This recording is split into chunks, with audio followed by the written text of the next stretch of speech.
We're at the beginning of some very important turning points plot-wise. Decisions must be made, and these decisions will give us a clear indication of how the rest of the season is going to play out. This episode was appropriately titled No Way Out, and I'm going to give you a list of characters whose journeys thus far has led them to the point of having no way out.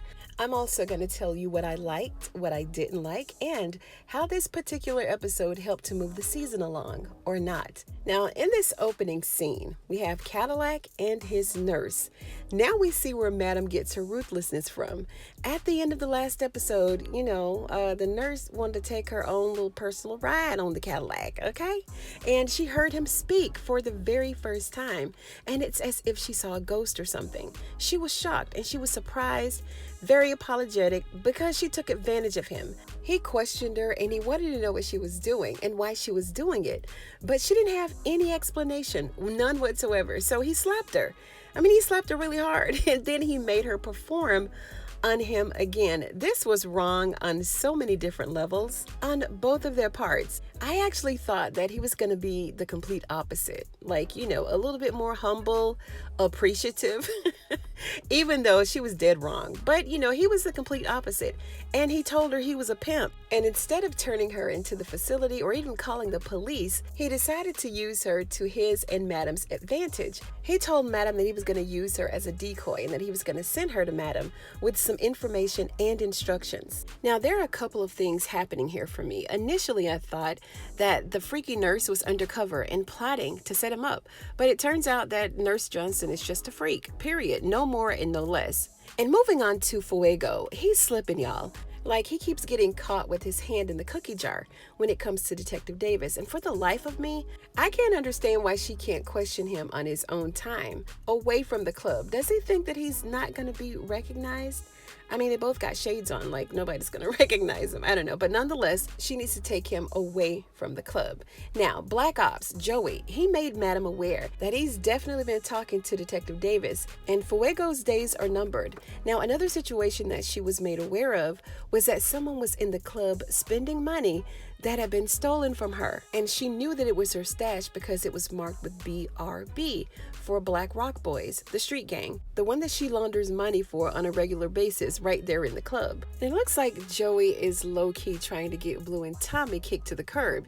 He's making these side comments about their abilities to really effectively protect Madam, and in this instance, he would be right. He's correct. I think that her, Blue, and Tommy are a little bit too close for comfort, and this is why he and his team are there in the first place, because Tommy and Blue are slipping, period. Casanova, he's between a rock and a hard place, right? And the plan that Detective Davis had to use him to take Madam down has come to a screeching halt. Casanova has gone into her office and modified her files. Now, she told him that the room that had cameras in it to watch Madam in Blue, they're no longer going into the room anymore all of a sudden, so she knows that he's been compromised. And let me just pause right here for just a moment. Now, we can tell with each episode, right? We know which ones Tyler Perry wrote, right? And I'm not saying that it's bad, not in a bad way at all, but there are several lines and scenes where I've seen them play out on Ruthless and on The Oval.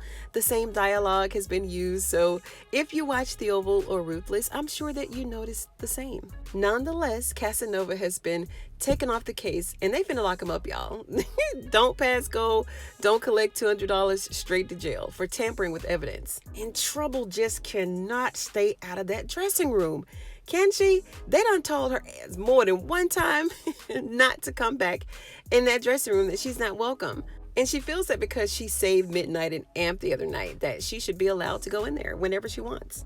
And we can see that El Fuego is rightfully still upset, because Doc and Face tried to murder him. But now he's stuck in the club with no way out.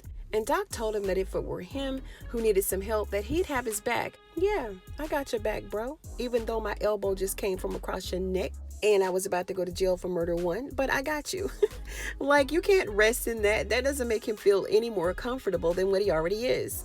And I don't blame him. You can't have your hands around my neck 1 minute choking me, and then in the same night, a few hours later, we're about to get on stage and wiggle and jiggle ain't nothing wrong. That's just crazy. Now, since Trouble wasn't making any leeway with the men, she took her frustration straight to Madam in Blue. She's mad because that country trigger Big D got a spot all by himself during the main event. And she keeps reminding Madam about what she did. But Madam doesn't like this, and this is probably why she's going to have her get her hands dirty by getting rid of Casanova.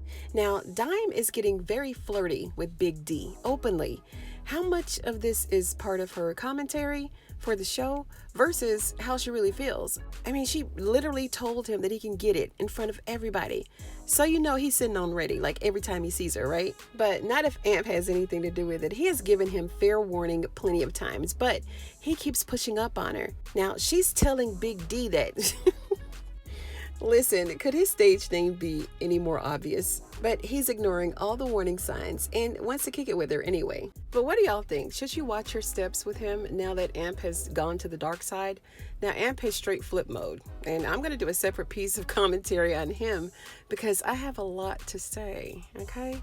One thing that I can say about him is that Amp is really trying to be there for Fuego, right? They're bonding more and more with these constant discussions about how fucked up their lives have become. So he told Amp that he wants to quit the club and head west.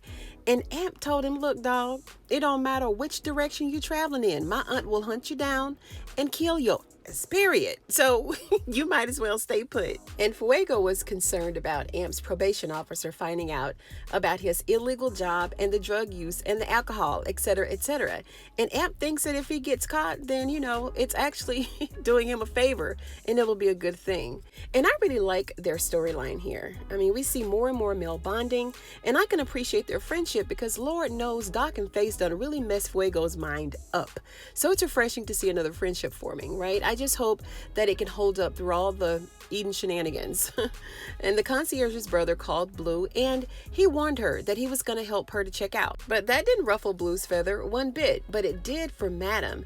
Madam told Blue to stay at her house for the night, just to be sure that she's going to be okay. And Blue could tell that Madam was really worried, even though she said that she's not. Now, Blue and Tommy are leaving the club for the night, and they noticed how dark it was, and they walked over to this strange car in the parking lot.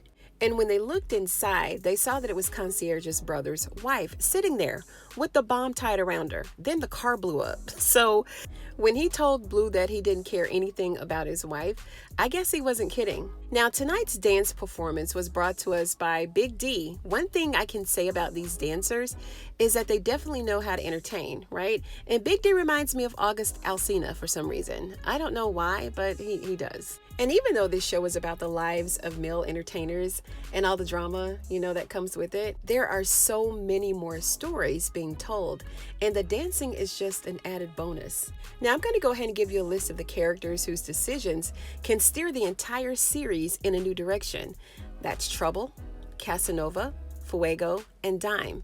Will Trouble continue feeling out of place and feeling second fiddle to Big D, or will she leave the club altogether? And will Casanova keep his mouth shut, or will he start snitching to avoid being locked up? And it looks like we may already know what Fuego's fate is. I mean, we might as well go ahead and bid him farewell. And on a lighter note, will Dime keep Big D out of her love triangle? Or will Amp have to murk this fool for stealing his woman? I don't know. If I were him, I'd take my ass right back to Texas. Now, what I liked about this episode is that it had balance. It wasn't too complex, you know? There were a few comical moments which, you know, lightened the mood a little bit. And I'm talking about the scene between Cadillac and the nurse. And I'm going to go on and call him by his street name because this is the name that this character is now living up to. And equally from the same scene, I didn't like the actions of either of these characters, not at all, because two wrongs don't make a right? And she was wrong for abusing Cadillac and taking advantage of his fake illness, and he was wrong for making her keep doing it.